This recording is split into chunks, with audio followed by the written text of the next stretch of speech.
अस्सलामुअलैकुम दोस्तों, तुम देखते पे हो एक्सप्लोर कोरिया एमएस। इस टाइम ਅਸੀਂ ਮੌਜੂਦ ਹਾਂ ਮਿਉਂਗਡਮ ਮਾਰਕੀਟ ਦੇ ਵਿੱਚ। ਜਿਹੜੀ ਸੋਲ ਹੈ, ਸੋਲ ਯੋਗ ਤੋਂ 701 ਨੰਬਰ ਬੱਸ ਆਉਂਦੀ ਹੈ ਸਿੱਧੀ ਇੱਥੇ। ਇਹਦੇ ਮੇਨ ਗੇਟ ਦੇ ਅੱਗੇ ਲਾ ਦਿੰਦੀ ਆ। ਤੇ ਤੁਸੀਂ ਇਸ ਟਾਈਮ ਮੇਰੇ ਨਾਲ ਮੌਜੂਦ ਹੋ। ਸੋਲ ਦੀ ਮਾਰਕੀਟ ਹੈ ਮਿਉਂਗਡਮ ਮਾਰਕੀਟ, बड़ी फेमस और बड़ी खूबसूरत है। इत्थे फूड बहुत अच्छा मिलता, हलाल फूड भी मिलता है। रेहड़ियाँ तो लगे दा जिस तरह पाकिस्तान रेहड़ियाँ लगी दियां होंदियां ने जनाब। तो वो तुहानूं विखाने नाल लोगों का रश तुहानूं विखाने कि किन्ने क लोग ने इत्थे जेहड़ा कि इंजॉय करते हैं। तो पूरी वीडियो वेखियो।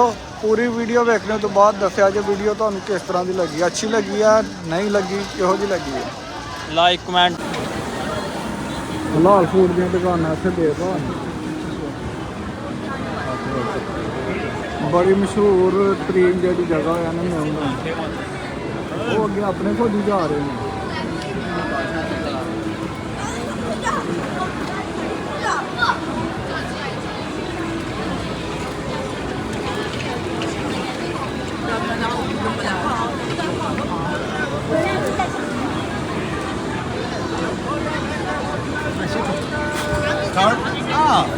Okay.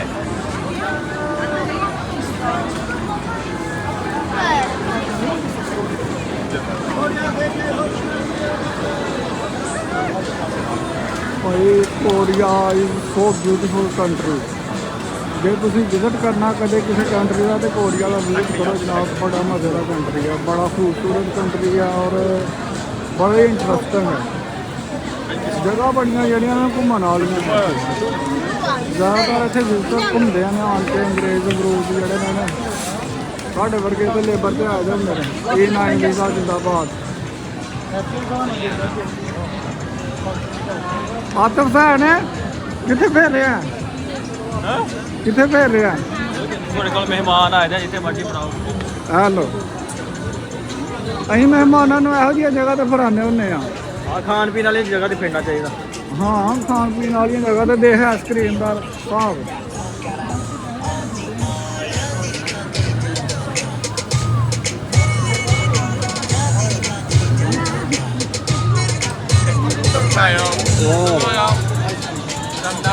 आइसक्रीम गार्लिश